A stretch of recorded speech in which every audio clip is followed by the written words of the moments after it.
اعوذ باللہ من الشیطان الرجیم بسم اللہ الرحمن الرحیم۔ آج ہم نماز کے لفظ بہ لفظ ترجمے اور تفسیر کے سلسلے میں پارٹ 7 کریں گے، یعنی 7واں حصہ، جس میں ہم تسبیح کے مفہوم کا تفصیلی جائزہ لیں گے۔ سبحان ربی العظیم، سبحان ربی الاعلیٰ۔ پارٹ 1 میں ہم نیت کا ترجمہ اور تفسیر کر چکے ہیں۔ پارٹ 2 میں ہم نے ثنا کا ترجمہ اور تفسیر کی تھی۔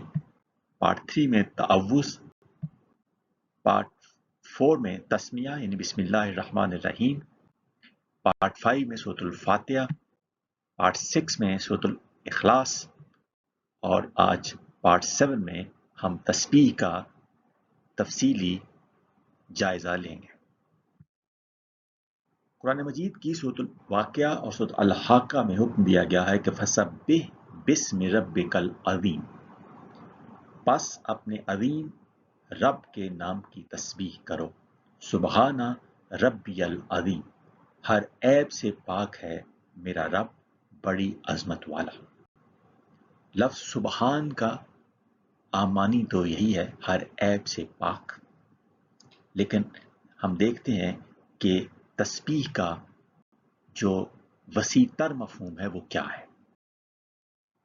لفظ تسبیح یا سبحان کا مادہ ہے سین، با اور ہا، اور سباہا، سبحن یا سباہت کے بنیادی معنی ہوتے ہیں پانی، فضا یا خلا میں تیز رفتاری سے گزرنا یا نقل و حرکت کرنا، اور اس کے نتیجے میں دور تک چلے جانا۔ چونکہ تیز رفتار نقل و حرکت کے لیے کسی بھی جانور مثلا گھوڑے یا انسان مثلا تیراک وغیرہ کو قوت اور تندہی سے کام لینا پڑتا ہے، اس لیے سبحن کے معنی میں تگ و تاز، تندہی اور محنت و کوشش کا پہلو بھی پایا جاتا ہے۔ یہ لفظ مختلف معنی میں استعمال ہوتا ہے، جن میں چند ایک مثالیں یہ ہیں۔ عربی زبان میں سابہ بن نہر اگر کہا جائے تو اس کا مطلب ہوتا ہے وہ نہر میں تیرا، اور اگر کہا جائے سابہ الفرس تو اس کا معنی ہوتا ہے گھوڑا تیزی سے بھاگا۔ قرآن مجید میں ہے والشمس والقمر کل فی فلک یسبحون، اور سورج اور چاند تمام مدار کے اندر تیزی سے تیرتے ہیں۔ تو اجرام فلکی کے تیزی سے اپنے مدار میں چلنے کے لیے بھی یہی سین، با اور ہا کا مادہ آتا ہے۔ عربی زبان میں صباح الرجل کا معنی ہوتا ہے آدمی نے تیزی اور مستعدی سے کام کیا، تو کسی کام کو سرعت اور تیز رفتاری سے کر گزرنے کے لیے بھی یہی مادہ استعمال ہوتا ہے۔ قرآن مجید میں ہے نبی کریم صلی اللہ علیہ وسلم کے لیے کہا گیا کہ اِنَّ لَكَ فِي النَّهَارِ سَبْحًا طَوِيلًا، بے شک آپ کے لیے دن میں طویل مصروفیات ہوتی ہیں۔ یہاں سبحن کا جو لفظ آیا ہے اس کا معنی مصروفیت لیا گیا ہے، یعنی روزگار یا کام کاج کے سلسلے میں دوڑ دھوپ کرنا، مصروف یا سرگرم عمل رہنا۔ تو چنانچہ یہ جو لفظ ہے سین، با اور ہا، اس مادے کا ایک معنی دوڑ دھوپ، مصروفیت یا سرگرم عمل رہنا بھی ہے۔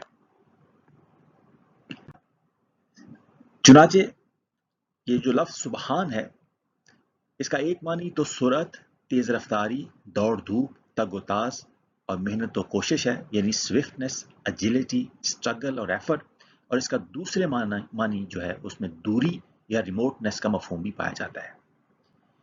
اسی نسبت سے اللہ کی ہر عیب، خامی، کوتاہی یا برائی سے جو دوری ہے اس کو بھی سبحان اللہ کہا جاتا ہے کہ اللہ ہر عیب سے دور ہے، خامی، کوتاہی یا برائی سے دور ہے، یعنی پاک ہے۔ اور سرعت، تیز رفتاری یا تگ و تاز یا محنت و کاوش کے حوالے سے سبحان اللہ کا معنی ہوگا کہ اللہ کے راستے میں آنے میں تیزی اور اس پر گامزن رہنے میں تندہی اور تگ و تاز۔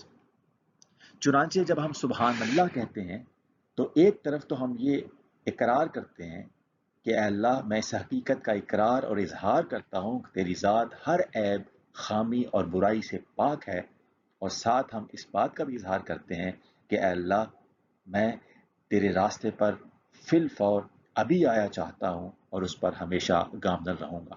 یعنی سبحان کے معنی میں اللہ تعالیٰ کو ہر عیب سے پاک قرار دینا بھی ہے، اور اس کے راستے میں تیزی سے چلے آنا اور پھر اس پر تگ و تاز کرنا، سرگرم عمل رہنا بھی ہے۔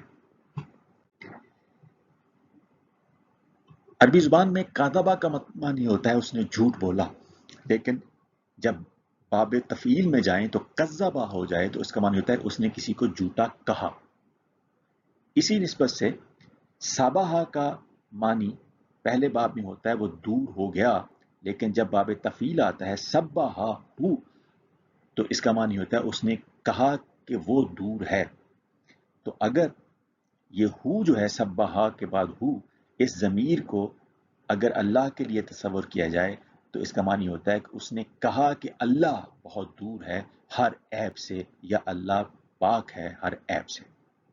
تو باب تفعیل میں جا کے ایک ڈیکلریٹو یا ایسٹیمیٹو معنی آ جاتا ہے، جس میں یعنی کسی کو دور یا پاک سمجھنا یا دور یا پاک کہنا۔ جب ہم صبح کہتے ہیں جس کا کہ باب بے تفعیل میں جو اسم ہے وہ تسبیح بنتا ہے، تو اس کا معنی ہوتا ہے کہ ڈکلیئر کرنا اور سمجھنا کہ اللہ ہر عیب سے دور ہے یا پاک ہے۔ یہ تسبیح کا قولی پہلو ہے، یعنی کہنے والا پہلو۔ اور اسی طرح ضربہ کا معنی ہوتا ہے اس نے کسی کو مارا، اور ضربہ جب باب تفعیل میں جب یہ لفظ آتا ہے تو اس میں مبالغہ یا تکثیر کے معنی پائے جاتے ہیں، یعنی انٹینسونیس اور ایکسٹینسونیس۔ چنانچہ صباح کا اگر معنی یہ لیا جائے کہ اس نے دوڑ دھوپ یا تگ و تاز کی، یا اس نے سرعت اور تندہی سے کام لیا، یا وہ سرعت اور تندہی سے سرگرم عمل رہا، یا اس نے مستعدی اور تیزی سے کام کیا، تو صباح سے سبح للہ جب کہا جائے تو اس کا معنی ہوگا اس نے اللہ کے لیے بہت زیادہ تگ و تاز کی، اس نے اللہ کے لیے بہت زیادہ سرعت، تندہی اور جانفشانی سے کام کیا، وہ اللہ کے لیے بہت زیادہ سرعت، تندہی اور جانفشانی سے سرگرم عمل رہا، اس نے بہت زیادہ مستعدی سے اللہ کے احکام پر عمل کیا۔ یعنی سبحہ میں مبالغہ اور تکثیر کے معنی بھی آ جائے گا، اور یہ ہے فعلی پہلو یا عملی پہلو۔ تو تسبیح کا جو لفظ ہے اس میں ایک تو کہنے سے تعلق ہے، بولنے سے تعلق ہے کہ اللہ ہر عیب سے پاک ہے، دوسرا اس میں ایک عملی اور فعلی پہلو ہے۔ جب ہم اللہ کے لیے تسبیح کرتے ہیں سبح للہ، تو اس وقت ہوتا ہے کہ ہم اللہ کے لیے بہت زیادہ تگ و تاز یا سرگرم عمل رہتے ہیں اس کے رستے میں چلنے کے لیے، یا اس کے دیے ہوئے احکام بجا لانے کے لیے۔ اب ہم دیکھتے ہیں کہ قرآن مجید میں جو سبحان کا لفظ ہے، یا اللہ کو پاک یا ہر عیب سے دور قرار دینے کا جو لفظ آیا ہے وہ کس کس تناظر میں آیا ہے۔ سورۃ البقرہ میں ایک جگہ ہے وَقَالُوا اتَّخَذَ اللَّهُ وَلَدًا سُبْحَانَهُ، اور وہ کہتے ہیں اللہ نے اپنے لیے اولاد بنائی ہے حالانکہ وہ اس سے پاک ہے۔ تو اس آیت میں اللہ تعالیٰ کو پاک کہا گیا ہے اس بات سے کہ اس کی کوئی اولاد ہے۔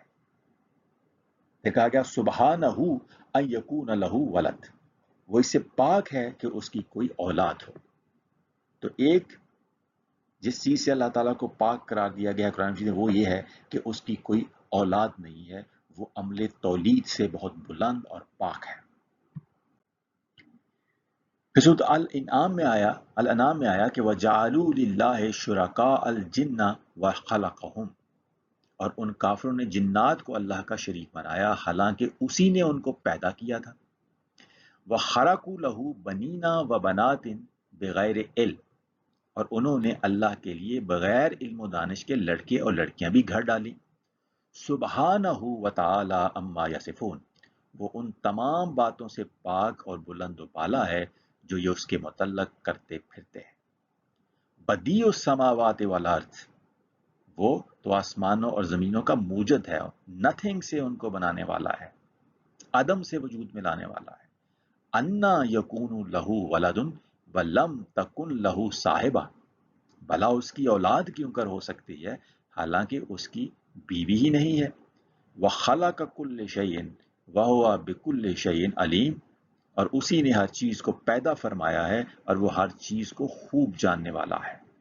تو یہاں اس آیت میں اللہ تعالیٰ کو جنات کے ساتھ شریک ہونے سے پاک قرار دیا گیا، اور اس بات سے پاک قرار دیا گیا کہ اس کی کوئی لڑکے یا لڑکیاں ہیں۔ پھر سورۃ الانبیاء میں کہا گیا کہ لو کان فیہما آلہۃ الا اللہ لفسدتا، اگر ان دونوں یعنی زمین و آسمان میں اللہ کے سوا اور بھی معبود ہوتے تو یہ دونوں تباہ ہو جاتے. فسبحان اللہ رب العرش اما یصفون، بس اللہ جو عرش کا مالک ہے ان باتوں سے پاک ہے جو یہ مشرک بیان کرتے ہیں. یعنی اللہ کے سوا اور کوئی معبود نہیں ہے، اس بات سے اللہ پاک ہے. سورۃ المؤمنون میں کہا گیا متخذ اللہ من ولد وما کان معہ من الہ اذن لذهب کل الہ بما خلق ولعلی بعضهم علی بعض سبحان اللہ عما یصفون.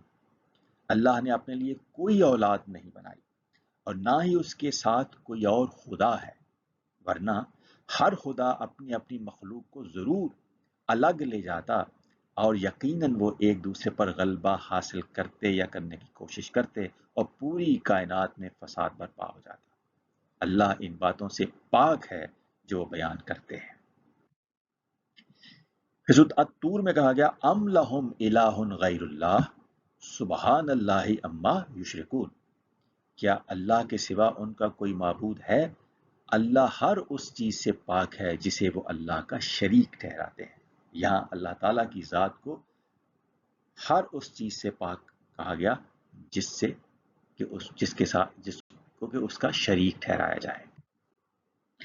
پھر کہا گیا سورۃ التوبہ میں کہ اتخذوا احبارہم ورہبانہم اربابا من دون اللہ والمسیح ابن مریم وما امروا الا لیعبدوا الہا واحد لا الہ الا ہوا سبحانہ عما یشرکون.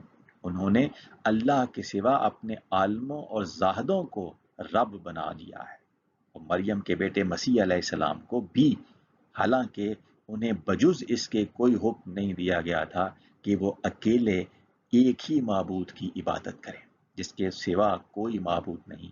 وہ ان سے پاک ہے جنہیں وہ شریک ٹھہراتے ہیں. پھر سورۃ آل عمران میں کہا گیا ان فی خلق السماوات والارض واختلاف اللیل والنہار لآیات لأولی الالباب الذین یذکرون اللہ قیاما وقعودا وعلی جنوبہم ویتفکرون فی خلق السماوات والارض ربنا ما خلقت ھذا باطلا سبحانک فقنا عذاب النار. بے شک آسمانوں اور زمین کی تخلیق میں اور شب و روز کی گردش میں عقل سلیم والوں کے لیے اللہ کی قدرت کی نشانیاں ہیں. یہاں کہا گیا کہ خلق السماوات والارض میں اور اختلاف لیل و نہار میں آیات ہیں. تو ایک وہ آیات ہیں جو قرآن کے اندر ہیں، ایک وہ آیات ہیں جو تخلیق سماوات و ارض میں، اختلاف لیل و نہار میں، کائنات میں پھیلی ہوئی اللہ تعالیٰ کی آیات یعنی نشانیاں ہیں.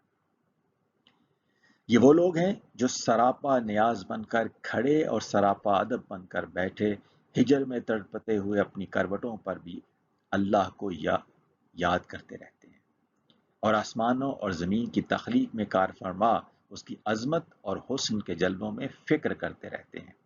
پھر اس کی معرفت سے لذت آشنا ہو کر پکار اٹھتے ہیں اے ہمارے رب، تو نے یہ سب کچھ بے حکمت اور بے تدبیر پیدا نہیں کیا. ما خلقت ھذا باطلا، تم نے یہ سب کچھ باطل پیدا نہیں کیا. سبحانک، تو سب کوتاہیوں اور مجبوریوں سے یا عیبوں سے پاک ہے. فقنا عذاب النار، پس ہمیں دوزخ کے عذاب سے یا آگ کے عذاب سے بچا لے. تو یہاں اللہ تعالیٰ کو کہا گیا کہ وہ اس بات سے بہت بلند ہے یا پاک ہے کہ اس نے کوئی چیز باطل پیدا کی ہو. سورۃ الاسراء میں کہا گیا تسبح لہ السماوات السبع والارض ومن فیہن وان من شیء الا یسبح بحمدہ ولکن لا تفقہون تسبیحہم انہ کان حلیما غفورا. ساتوں آسمان اور زمین اور وہ سارے موجودات جو ان میں ہیں اللہ کی تسبیح کرتے ہیں، اور جملہ کائنات میں کوئی بھی چیز ایسی نہیں جو اس کی حمد کے ساتھ تسبیح نہ کرتی ہو. یعنی کائنات کی ہر شے اللہ تعالیٰ کی تسبیح کر رہی ہے. وہ اس طرح سے بول کے تسبیح نہیں کر رہی جیسے ہم بول کے تسبیح کرتے ہیں. تو اللہ تعالیٰ کہہ رہا ہے تم ان کی تسبیح کی کیفیت کو سمجھ نہیں سکتے. لا تفقہون تسبیحہم، بے شک وہ بڑا بردبار، بڑا مغفرت کرنے والا ہے. تو کائنات کی ہر شے اللہ کی تسبیح کرتی ہے، لیکن ہر شے جو ہے اس کی تسبیح کی نوعیت مختلف ہے۔ وہ بول کے قولی تسبیح نہیں کرتی، بلکہ وہ عملی تسبیح کرتی ہے۔ وہ اس کام پہ سرگرم عمل رہتی ہے اور تگ و تاز میں مشغول رہتی ہے جو اللہ تعالیٰ نے اس کے ذمے لگایا ہوا ہے۔ پھر سورۃ النور میں کہا گیا الم ترى ان اللہ یسبح لہ من فی السماوات والارض والطیر صافات کل قد علم صلاتہ وتسبیحہ واللہ علیم بما یفعلون۔ کیا تم نے نہیں دیکھا کہ جو کوئی بھی آسمانوں اور زمین میں ہے وہ سب اللہ ہی کی تسبیح کرتے ہیں؟ تو جو کچھ بھی یا جو کوئی بھی آسمانوں اور زمینوں میں ہے وہ اللہ کی تسبیح کرتے ہیں، اور پرندے بھی فضاؤں میں پر پھیلائے ہوئے اسی کی تسبیح کرتے ہیں۔ ہر ایک اللہ کے حضور اپنی صلات اور اپنی تسبیح کو جانتا ہے، اور اللہ ان کاموں سے خوب آگاہ ہے جو وہ انجام دیتے ہیں۔ یہاں کہا گیا واللہ علیم بما یفعلون، اور اللہ جاننے والا ہے جو وہ کرتے ہیں۔ بما یفعلون اس کا مطلب ہے کہ وہ جو تسبیح کرتے ہیں وہ کرنے والی تسبیح ہے، پڑھنے والی تسبیح نہیں ہے۔ یہاں یہ اللہ تعالیٰ نے نہیں کہا کہ واللہ علیم بما یقولون، یہ نہیں کہا کہ جو وہ کہتے ہیں اللہ جانتا ہے، نہیں، یہاں کہا گیا جو وہ کرتے ہیں وہ اللہ جانتا ہے۔ تو ایک تسبیح ہے کہنے والی یا پڑھنے والی، اور ایک تسبیح ہے کرنے والی۔ پھر سورۃ الصف میں کہا گیا کہ سبح للہ ما فی السماوات و ما فی الارض وهو العزیز الحکیم یا ایھا الذین آمنوا لما تقولون ما لا تفعلون کبر مقتا عند اللہ ان تقولوا ما لا تفعلون۔ یہاں بھی کرنے والی تسبیح کا ذکر ہے کہ جو کچھ آسمانوں میں ہے اور جو کچھ زمین میں ہے سب اللہ کی تسبیح کرتے ہیں، اور وہ بڑی عزت و غلبے والا، بڑی حکمت والا ہے۔ اے ایمان والو، تم وہ باتیں کیوں کہتے ہو جو تم کرتے نہیں؟ لما تقولون ما لا تفعلون، تم وہ کہتے کیوں ہو جو کر کے نہیں دکھاتے؟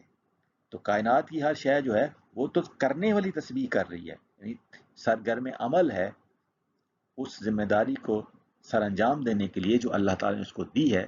تو ایمان والو، تم وہ کہتے کیوں ہو جو کرتے نہیں؟ تو یہاں تقولون اور تفعلون کو کمپیئر کیا گیا، اور پھر کہا گیا کہ اللہ کے نزدیک بہت سخت ناپسندیدہ بات یہ ہے کہ تم وہ بات کہو جو خود نہیں کرتے۔ تو اللہ تعالیٰ کو جب ہم ہر عیب سے پاک کہتے ہیں تو وہ تو یقیناً ہر عیب سے پاک ہے، لیکن اس کا ہر عیب سے پاک ہونا یہ تقاضا بھی کرتا ہے کہ ہم بھی اپنے عیب دور کریں جو ہم اس کو ماننے والے ہیں، اور اس کے دیے ہوئے کاموں پہ اوپر سرگرم عمل رہیں جو اس نے ہمیں جن کی ذمہ داری دی ہے۔ سبحان ربی العظیم میں سبحان کے بعد اگلا جو لفظ ہے وہ ہے ربیہ، ربی میرا رب۔ رب کے معنی ہم پہلے بھی دیکھ چکے ہیں کہ اس کا معنی مالک بھی ہوتا ہے، آقا بھی، پروردگار بھی، نگہبان بھی اور جامع بھی۔ لیکن جس کا بنیادی معنی ہے وہ یہ ہے کہ تمام ضروریات کو بہم پہنچانے والا، اور ہر چیز کو تدریجاً پرورش، تربیت اور نشو و نما کر کے اس کو اس کے نقطۂ آغاز سے حد کمال تک پہنچانے والا، یعنی پروردگار۔ تو اللہ تعالیٰ وہ ہستی ہے جس نے کائنات کی ہر شے کو نہ صرف پیدا کیا بلکہ اس کو تمام جو نشو و نما کا سامان چاہیے تھا وہ بھی پیدا کر کے اس کو اس کے نقطۂ آغاز سے حد کمال تک پہنچانے کا سامان بھی کر دیا۔ تو کہا جا رہا ہے کہ تم اپنے رب کی تسبیح کرو اور کہو کہ سبحان ربی العظیم، ہر عیب سے پاک ہے میرا رب جو کہ عظیم ہے۔ عظیم کا معنی ہوتا ہے سب سے بڑا، یعنی شان و شوکت، قدر و منزلت، عزت و مرتبہ، جاہ و جلال اور قوت و حشمت کے لحاظ سے سب سے بڑا۔ کائنات میں سب سے بڑی، بنیادی اور اساسی حیثیت، اہمیت اور مقام رکھنے والا، کیونکہ عربی زبان میں عظم جسم کی ہڈی کو کہتے ہیں جس کی اساسی اور بنیادی اہمیت جسے حاصل ہوتی ہے۔ یعنی عظیم کا معنی ہوا the greatest in rank, estimation, eminence, nobility, dignity, strength and power۔ تو ہم اس رب کی تسبیح کرتے ہیں جو ڈگنیٹی میں، ایسٹیمیشن میں، ایمیننس میں، نوبلٹی میں گریٹسٹ ہے۔ اس سے بلند تر کوئی ہستی، اس سے بڑی کوئی ہستی ہے ہی نہیں ہے، اور اس کو ہم ڈکلیئر کرتے ہیں کہ وہ ہر عیب سے پاک ہے اور اس کے دیے ہوئے کاموں کے اوپر سرگرم عمل رہنے کا اعادہ کرتے ہیں۔ پھر اس کے بعد ہم کہتے ہیں نماز میں سمع اللہ لمن حمدہ۔ سمع اللہ، سن لی اللہ نے، لمن اس کی جس نے، حمدہ حمد کی اس کی، تو جس نے بھی اللہ کی حمد کی اللہ نے اس کی بات سن لی۔ سمع اللہ لمن حمدہ۔ اللہ جان چکے ہیں کہ اس کا معنی ہوتا ہے وہ ہستی، وہ ذات جس کی عبادت، بندگی اور تابعداری کی جائے، جس کے احکام اور قوانین کے سامنے سر تسلیم خم کیا جائے، جس کا تقوی اختیار کیا جائے، جس کی نافرمانی سے ڈرا جائے، جس کو اپنا کارساز سمجھا جائے، جس پر توکل کیا جائے اور جس سے دعا کی جائے، وہ ہستی، اس کا اس میں ذات ہے اللہ۔ اس کے بعد ہم کہتے ہیں ربنا ولکل حمد۔ ربنا اے ہمارے رب، و اور لکل حمد تیرے ہی لیے ہے ہر طرح کی حمد۔ فاتحہ میں جب ہم نے الحمدللہ رب العالمین کی تفسیر پڑھی تھی تو وہاں پہ حمد کو ہم نے تفصیل سے ڈسکس کر لیا تھا اور یہ جان لیا تھا کہ یوں تو تعریف کے لیے عربی زبان میں مختلف الفاظ ہیں، لیکن حمد کا معنی خاص ہوتا ہے۔ یہ ایسی تحسین و ستائش اور شکر ہوتا ہے کہ جو صرف اس ذات کی ہو سکتی ہے جس کے اوصاف اور افعال جو ہیں وہ حقیقت پر مبنی ہوں، فرضی یا فریب تخیل نہ ہوں۔ وہ اوصاف اور افعال جو ہیں وہ اختیاریہ ہوں اور ذاتی کمال پر مبنی ہوں، کسی کے دیے ہوئے نہ ہوں، اور جن اوصاف اور افعال کی بنا پہ جس ہستی کی حمد کی جا رہی ہو وہ دوسروں کے لیے منفعت بخش ہوں۔ تو اللہ تعالیٰ ایسی ہستی ہے جس کے اوصاف اور افعال حقیقی ہیں، اس کے ذاتی کمال پر مبنی ہیں اور انسانیت کے لیے منفعت بخش ہیں۔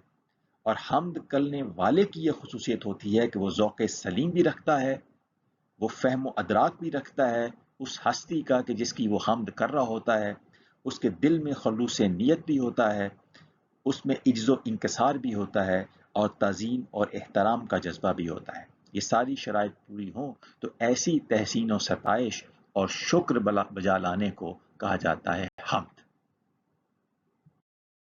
بعد ہم کہتے ہیں نماز میں سبحان ربی العالی، ہر عیب سے پاک ہے میرا رب، العالی سب سے بلند۔ تو سورۃ العالی میں کہا گیا سبح اسم ربک العالی، اپنے بلند ترین رب کے نام کی تسبیح کرو، اور وہی تسبیح ہم یہاں کر رہے ہوتے ہیں سبحان ربی العالی کہہ کے کہ ہر عیب سے پاک ہے میرا رب اعلیٰ۔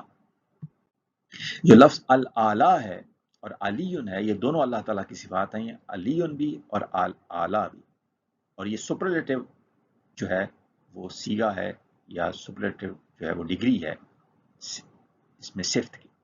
سب سے اونچا، عرفہ اور بلند، جس کے اوپر یا جس سے اونچا کوئی اور نہ ہو، شان و شوقت، قدر و منزلت، عزت و مرتبہ، جاہ و جلال اور قوت و حشمت کے لحاظ سے سب سے بلند ہستی العالی، the highest in rank, estimation, eminence, nobility, dignity, strength and power, the one above whom is nothing and no one۔ جب ہم سبحان ربی العظیم اور سبحان ربی العالی کہتے ہیں تو ایک طرف تو ہم یہ ڈکلیئر کرتے ہیں، زبان حال سے کہتے ہیں کہ ہر عیب سے پاک ہے میرا رب بڑی عظمت والا، اور ہر عیب سے پاک ہے میرا رب سب سے بلند، لیکن اللہ تعالیٰ کو ہر عیب سے پاک ڈکلیئر کرنا یہ تقاضا بھی کرتا ہے کہ ہم جو اللہ تعالیٰ کے ماننے والے ہیں وہ بھی اپنے عیبوں کو دور کریں، اور اللہ تعالیٰ نے جو کام ہمارے ذمے لگائے ہیں ان کو بھی بڑی جانفشانی، سرعت اور تگ و تاز سے سر انجام دیں، جیسے کہ سبح للہ ما فی السماوات و ما فی الارض، جیسے جو کچھ بھی آسمان اور زمین میں ہے وہ اللہ تعالیٰ کی عملی اور فعلی تسبیح کر رہے ہیں کہ اللہ تعالیٰ نے جس کام کے اوپر ان کو لگایا ہوا ہے وہ ہر دم اس کے اوپر تگ و تاز کر رہے ہیں، جدوجہد کر رہے ہیں، جانفشانی سے کام کر رہے ہیں، سرگرم عمل ہیں۔ تو اللہ تعالیٰ ہمیں قولی اور فعلی تسبیح کرنے کی توفیق عطا فرمائے۔ وما علینا الا البلاغ المبین۔